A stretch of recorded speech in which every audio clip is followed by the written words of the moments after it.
We Need Each Other is a podcast about the importance of human interaction. It provides reminders that we are not intended to live in isolation. Human beings need each other. The things about another that pisses you off and the things that take you over the moon are all opportunities to see through another's eyes, recognize their intrinsic value, and then look more deeply within ourselves to find the love that's always there. Okay, so our latest episode of We Need Each Other. Man, 30 some odd years ago, I needed this woman desperately. And oh man, she has a special place in my heart. So let me tell you about Dr. Ann Ifekwunigwe. She is an equity warrior who is committed to making the world a better place through education. Dr. Ifekwunigwe taught elementary school for 14 years in the Los Angeles Unified School District. She is a National Board Certified Teacher, NBCT, and was the co-director of the National Board for Professional Teaching Standards Project at UCLA for 5 years. She has been a scholar at the Carnegie Academy for the Scholarship of Teaching and Learning, and has worked in the United States Senate as an Albert Einstein Distinguished Educator Fellow. As a presidential fellow, she earned a doctorate in education at the Harvard Graduate School of Education. Her doctoral research and dissertation focused on the development and implementation of a strategic plan for increased middle school mathematics achievement. Before attending Harvard, Dr. Ifekwunigwe was an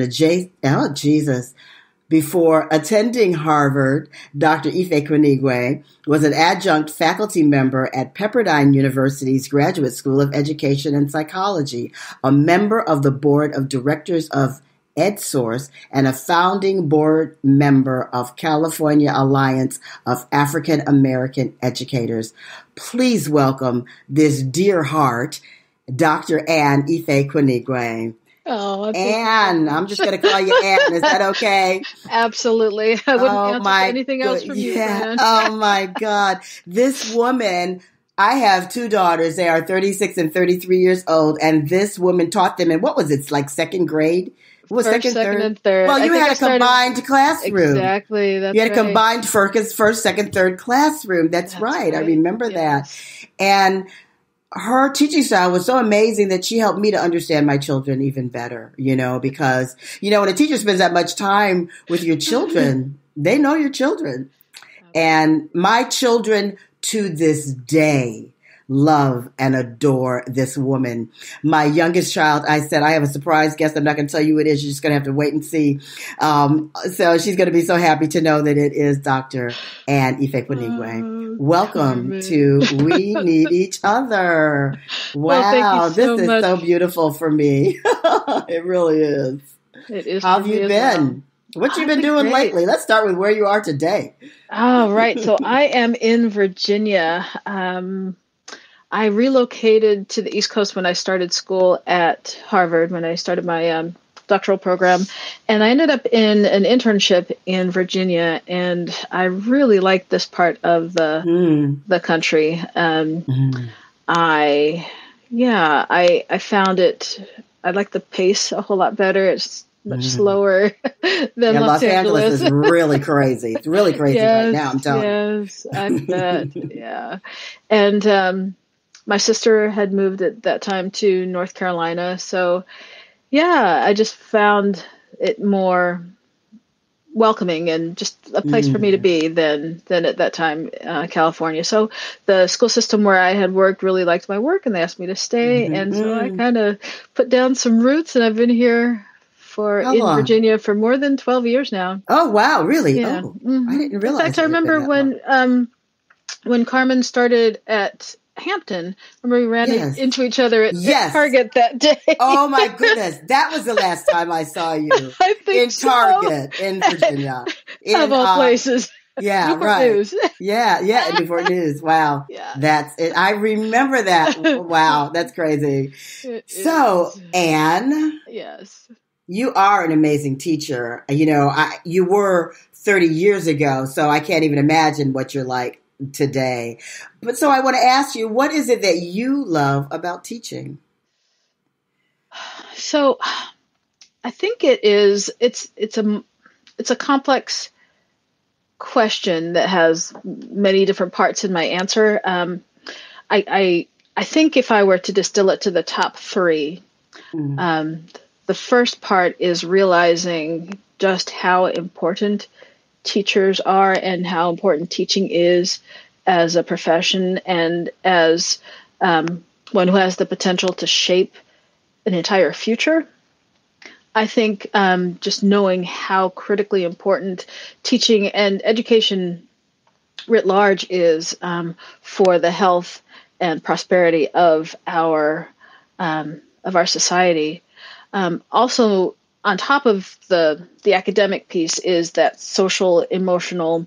I think you may have remembered from from Carmen and Morgan's time in my class that I was so focused on, justice, social justice, equity, empowerment, making sure that nobody allowed your children, my children, I mean, at that time they were our children, to feel anything less than, and especially when it came to race, I felt it was critically important. It wasn't in the curriculum, but it became a part of my curriculum to ensure that my students were equipped with the knowledge that they could do absolutely anything they wanted with their lives, and that no matter what forces around them were telling them otherwise, that they had to stand up to that. And that's a huge part of my passion for education.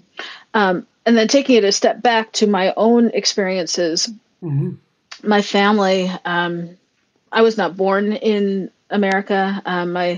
My parents met in England when my father was in medical school and my mother was a nurse. And then after my oldest brother and sister were born, they moved to Nigeria and settled down and built their life there. And then the Biafran War started shortly around the time that I was born. And so my other brother and I were born in Nigeria, and we actually had to flee for our safety. But my father stayed behind to help as one of the few physicians who remained behind during the war. And my parents lost absolutely everything. They had a very comfortable life in Nigeria. My father was one of the youngest heads of this department at the medical school at the university where he was working, and it was just a really happy time in their life. And then the war started, and it taught my family that you can lose everything material, but what you have in your head, what you have in your education, that can't be taken away. And so my parents came to this country with barely a penny in their pockets, but were able to rebuild their lives and provide a very comfortable future for their children. It was definitely a struggle. There was nothing easy about it, but the fact that they had that education and that foundation, that coupled with my middle name, which is Nkiruka, which means hope for the future will be brighter, really helped me choose education as a profession, to make a difference, to provide that solid foundation, and then also to continually try to be the very best that I could be, which is a big part of why I chose to become a national board certified teacher. And even when I was out of the classroom, I renewed my certification because it's just that important to me. Well, it just makes me know how really blessed my children are to have had you in their early years, because Anne, that passion and what you speak of and that caring about our children, it seems to be missing. I'm certain it's not missing everywhere, but I know I listen to teachers that are here in Los Angeles, and in general, in the system seems to be failing our children. Do you agree? So I can speak from my own experiences and things that I have witnessed and been party to, in terms of things that I have experienced in a negative way, as well as things that have been encouraging and exciting to me. Mm-hmm. I mean, going way back to my own experience as a student at UCLA, I remember being in this multicultural education course. It was the only one we had, and we were told to choose something or someone to research a group other than your own, because as a member of that group, you already know everything there is to know about that group. Excuse me? Yeah.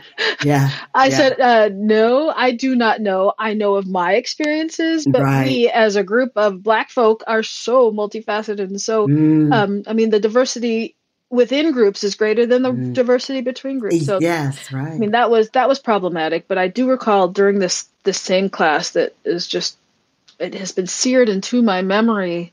We had the opportunity to share our experiences, and one of the teachers who made herself very vulnerable, and I acknowledge her for that. This white teacher shared that when she was in elementary school, and they were moving forward with integration and busing, that her mother and her mother's friends got together and created an emergency school. And she and her friends were in this emergency school for several years because this emergency school was there to help them get past this. And I mean, she kept saying the word emergency, and I finally said, I'm trying to excuse understand me, what I that am means. so sorry. Yeah. Please, I'm sorry, I don't understand. What was the emergency? Yes. And the look on her face, it had not even occurred to her that, first of all, what she was saying was somehow could be offensive to others, but that there was something, that there was no emergency. Yes, young, Black, brown children are coming to your school. It's not an emergency. And then thinking even more broadly, wait a second. This is someone who's going to go and teach children, young children. This is going to perpetuate this cycle of emergency, Black children coming. Yes. No, there's not an emergency. But then after the Rodney King verdict and the riots, and I think UCLA, hats off to them, really did something powerful. They said, wait a second, we have got to be part of the solution. We cannot, there's something wrong here. And so they created this task force of teachers and educators and thought leaders from all different walks of life who came together and said, what can we do better? What can we do differently? How can our School of Education address these issues? So they kind of just threw everything out. No longer were you placed on the West Side in the most affluent schools, which is where I had to beg to be placed somewhere other than, Westwood or the Palisades or Roscommare or something like that. So they actually sought out schools that were desperately in need of teaching, and they transformed their whole design to be more of like a teacher residency model, where teachers went ahead of time as part of their practice and then continued in that school beyond. They worked in cohorts. They developed relationships with other teachers so that they were going through this program at UCLA together and then going through this kind of onboarding system at the school where they were all working together. I mean, really powerful. And the retention rates because of this model have been just in the high 80s to 90s, which is really remarkable for first and second and third year teachers, where you usually have this mass exodus, especially in the schools that need it the most. So this model is actually spreading. They have a residency program in Richmond as well, Richmond, Virginia, and it's a really powerful way of, first of all, attracting socially minded candidates, teachers or future teachers who have a social justice foundation, that they want to make a difference. They have that passion for, acknowledging that education is that pathway to a different future. So they recruit and admit candidates who have that passion, and then form these cohorts and move the path forward. And then it's very real, because it's not like you're reading about it, you're actually living it. Your student teaching experience, your practicum is all in that school. And then you actually partner that first year with the classroom teacher, and then there's a gradual release of a gradual release, so that the student teacher then takes over from the master teacher, and it's like this side by side learning. But it's a really powerful model, and I find that encouraging. So even though I had that initial experience of, oh my goodness, what is this, to, oh my goodness, this is fabulous. Yeah. So yeah, I'm curious. there's hope. When you mentioned to her, what's the emergency, what was her response? Do you recall? So I do. And the part of that that really upset me and continues to this day is that she didn't have an answer. Oh, that's just. However, what disturbed me more is that another future teacher, had an answer for her and came to her defense, another white colleague, and said, oh, well, it's fear of the unknown. It's just not knowing. It's just the fear of the unknown. Fear of the unknown. So black and brown people are the unknown because they live in a whitewashed world, or? But even unpacking that fear of the unknown, how do you get beyond your fear? Yes. How do you get beyond your fear of something? Why do you have a fear?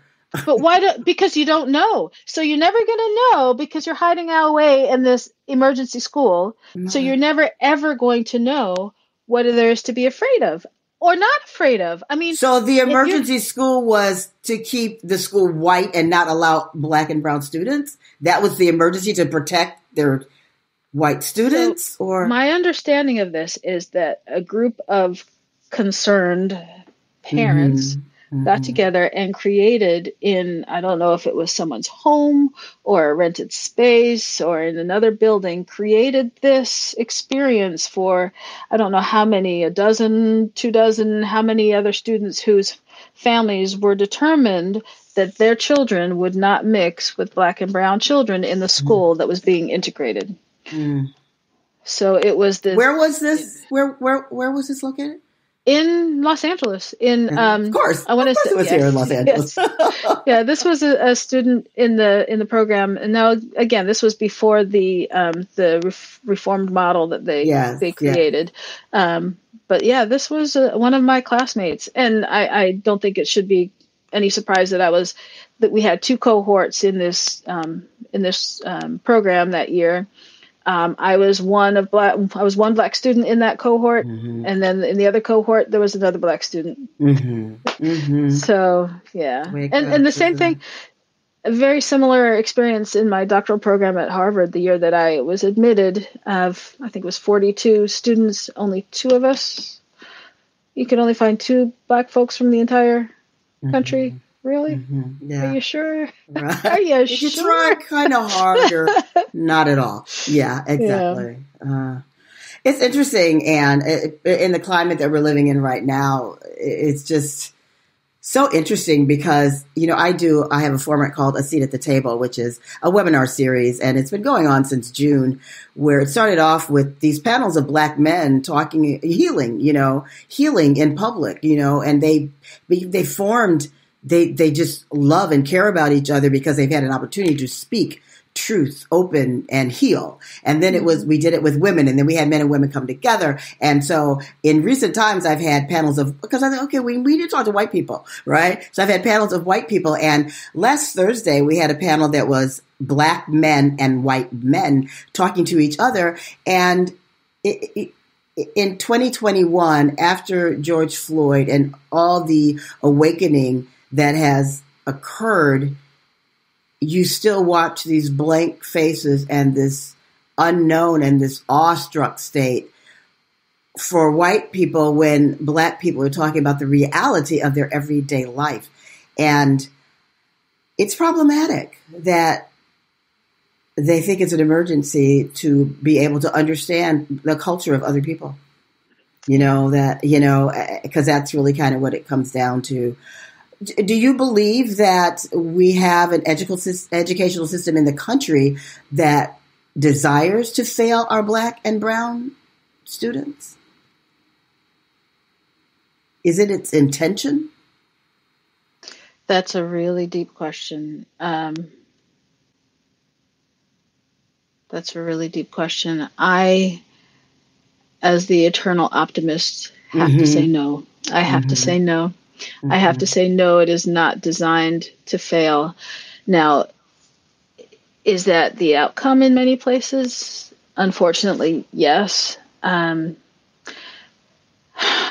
think a better framing of that is that it's a system that supports and allows those with means and connections to get the very, very best. And those who don't have the same level of financial or even just the knowledge of what is required to get the very best for their children are left behind. So, is there a school to prisons pipeline from your perspective? Again, that's a deep question. It is clear that children who do not succeed, especially in the early years when it comes to that critical ability to read and do well in school, the unintended, there's no, I hate to think that it's heartbreaking, huh? Yeah, it just is, to think about it. But looking in the eyes of, preschool, kindergarten, first grade, early elementary, and then middle elementary, and then later elementary, and even middle school, I mean, they're still such babies. You can't look at that and say, I want you to fail. I don't want But yet they arrest for you. They arrest 5-year-old children for being normal. On the podcast, I had a guy who's the head of the LAUSD union, the teachers union. UTLA. And yes. And he said that he knows that because he has to confirm that he has to arrest a child. And he said he knows that he arrests children for things that are normal, that are just things that he got away with, things that are age appropriate that they do, and I don't know how it's come. And certainly you weren't a part of having it come to that. So I know taking you down a dark path here. Yeah, no, I don't, I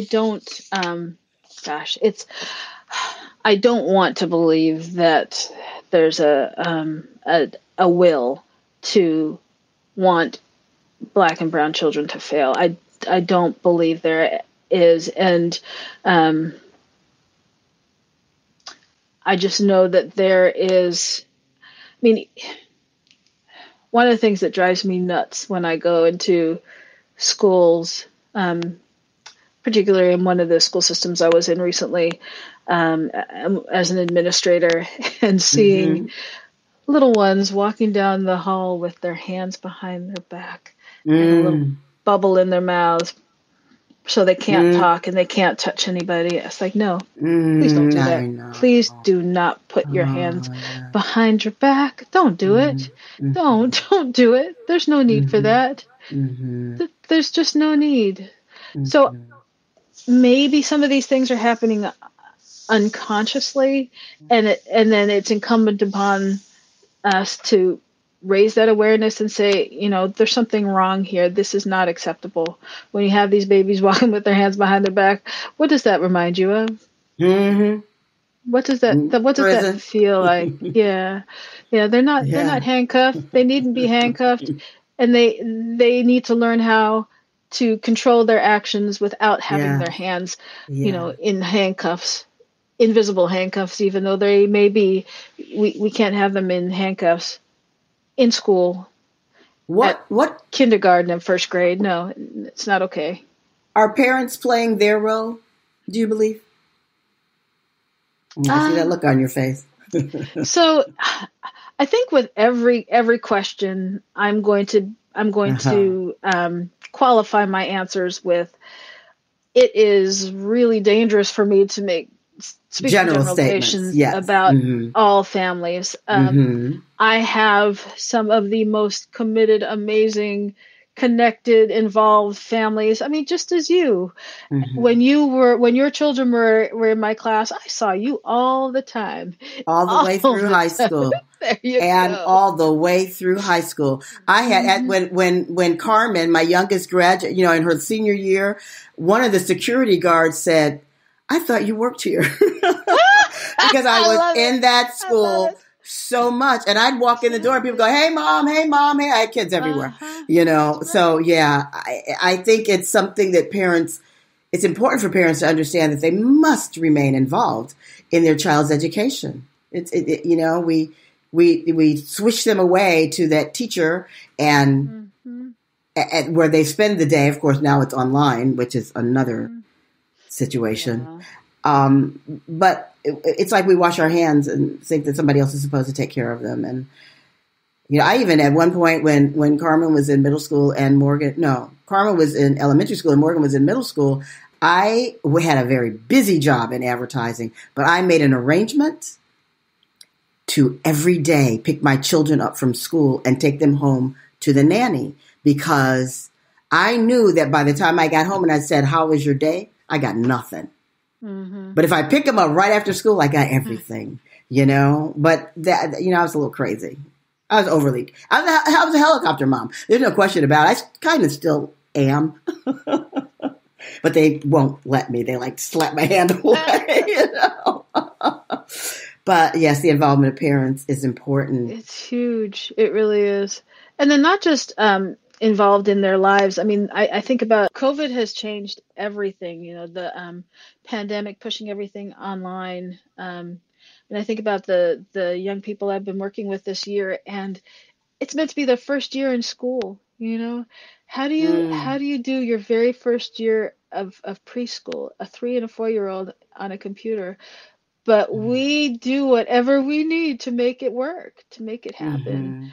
mm, mm, And making sure that my family is safe and well cared for, shouldn't take away from my ability to be the very best teacher I can be on a virtual mm, screen. So, mm. yeah, we have fun. We No, have that's fun. good. It takes me 100 years to make my lessons. I mean, it's a whole lot more work to do the virtual lessons than it is the in-person ones, but I mean, they deserve it. They Mm. shouldn't they shouldn't miss out because of circumstances that they cannot control. It And shouldn't. you have a It shouldn't. 5-year-old daughter. Is she in I school do. online? She was. Hmm. So her school went back 100% virtually, and I couldn't risk that. My mother's in a very high risk group, and Hmm. my sister was in need of a kidney transplant. She recently had one, so we have to do whatever we can to make sure she does not get Hmm. exposed. So, Hmm. yeah, I just couldn't risk that face to face. And we tried virtually, and she begged not to go to school. And the last thing I wanted to do for my kindergartner was turn her off to learning her first year. So Yes, we, right. we've been homeschooling this year. Hmm. But this, I mean, it's just temporary until school reopens, and then it will. She'll go back. So yeah. I have a 10-year-old grandson who I did actually, he was on a podcast Oh. episode a few weeks ago, and he said, "This online school makes no sense." He said, "You might as well be homeschooled." Yeah. Yeah. Because Pretty much. when he so loved having his mother involved to that degree in Hmm. his teaching, Yeah. the first, last year, the first semester that they were online, he said she's the best teacher ever. But Oh, that's beautiful. he really loves the teacher that he has now, but he does not like the idea that I have my favorite teacher and I can't even see her in person, you know. Yeah. So he's like kind of Mm. over the whole thing. Mm. I understand. Yeah. It's hard. I think it's probably harder for children who've known what it's like to be in school in person Hmm. versus those who've never experienced it and don't know. Yes. So Is it's this the just wave of the hard. future?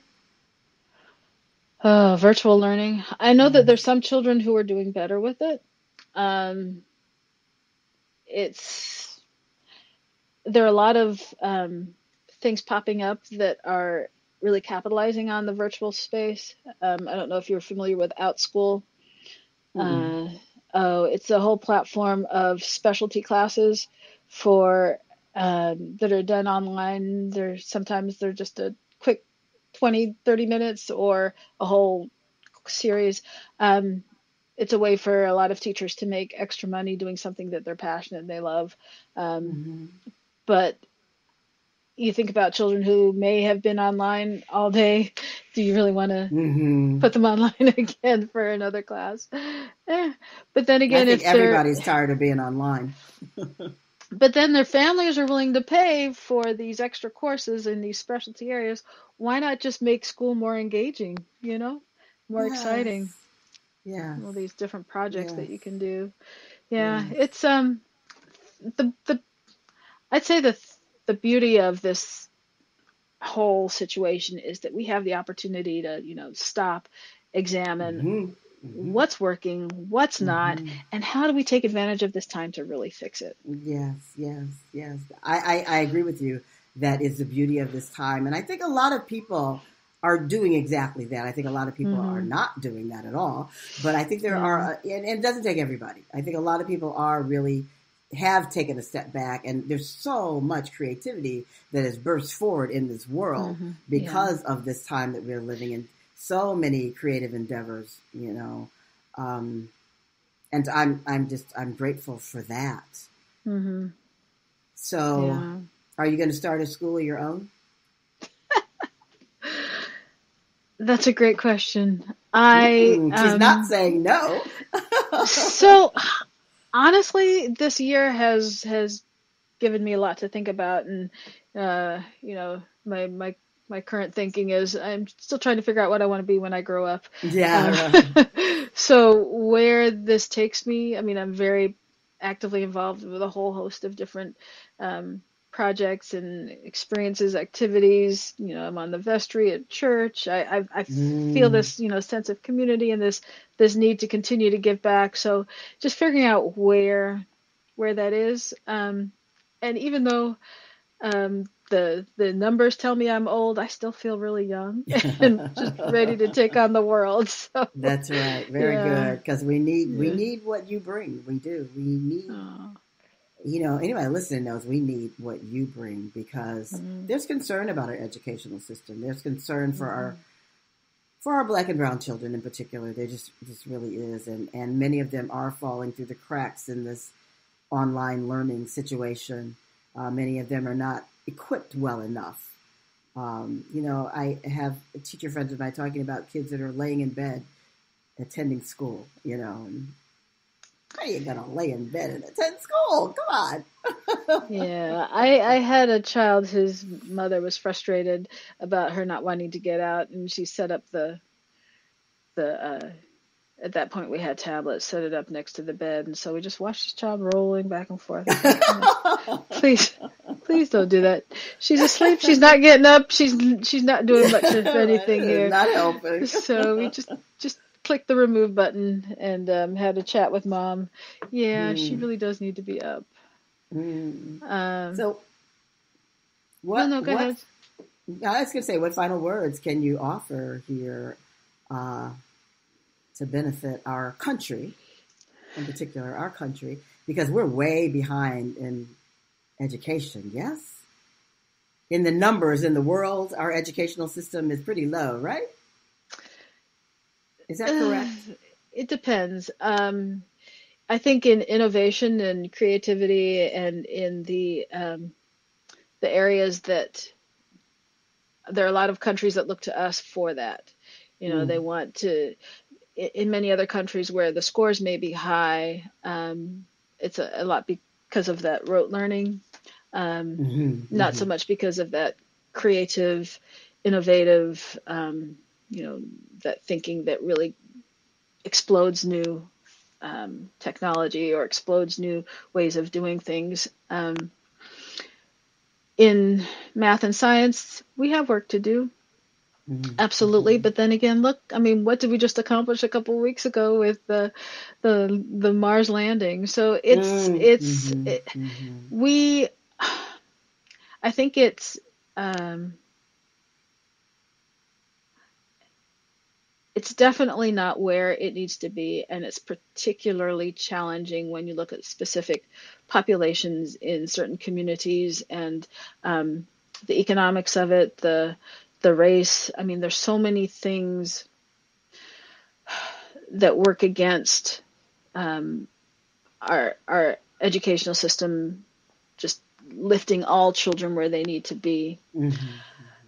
But at the same time, I think our thinking as a country, it has got to change beyond. And I was encouraged that folks who would never have thought to stand in solidarity were saying things, but it's more than just saying. You got to act on it, and you have to make real effort towards, okay, let's be radical here. Yes. I don't know the answers. We don't know the answers, but together we can figure them out, you know? And if that means that you have to get uncomfortable for a while, I'm sorry, but I think we'll all be so much better off as a result of that. That discomfort that you feel in the short term, think about how many generations we've been feeling this discomfort. And I don't want anybody to feel the way that Black people have been made to feel over these centuries.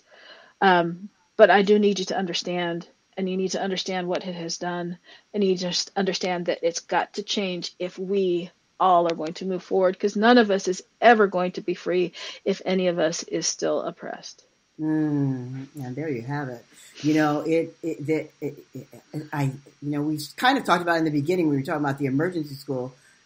The biggest, roadblock, the barrier or whatever to the shift that is in front of us is the lack of willingness for white people to be uncomfortable.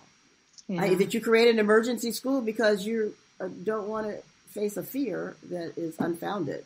I find it all the time in the work that I do. I teach a class called Deconstructing Racism, Moving Through Discomfort to Action, which is a class specifically for white people. I teach a class for Black people called Crowned, which is to decolonize your mind.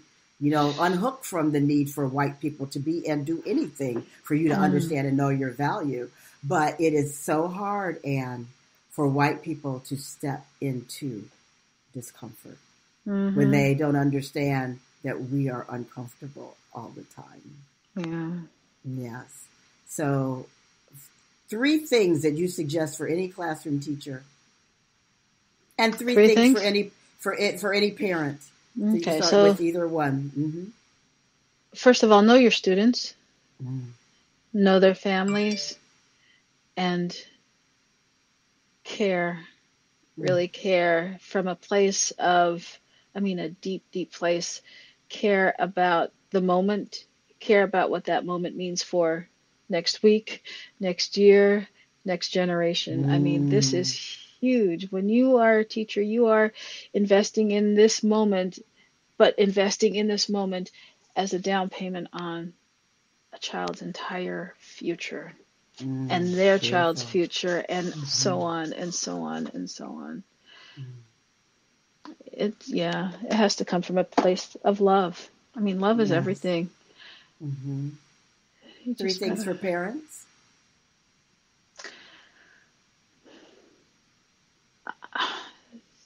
Thank you for trusting. Thank you for, when I think how huge it is to, hand over this responsibility and trust that you are going to do right by my child, and be my partner. It's so important to work together, because if we're constantly at loggerheads, I want what's best for your child, and we need to work together to make sure that happens. And be supportive of, celebrate every success. Your child needs to hear it from you that he or she is perfect just as he or she is, and to continue to help them improve in the areas that might need growth and development. but celebrate the success. Let them hear you say, "That's awesome. Great job. You're fabulous." And I know that a lot of our families are particularly at this time are struggling. It's a hard time, emotionally, socially, financially, and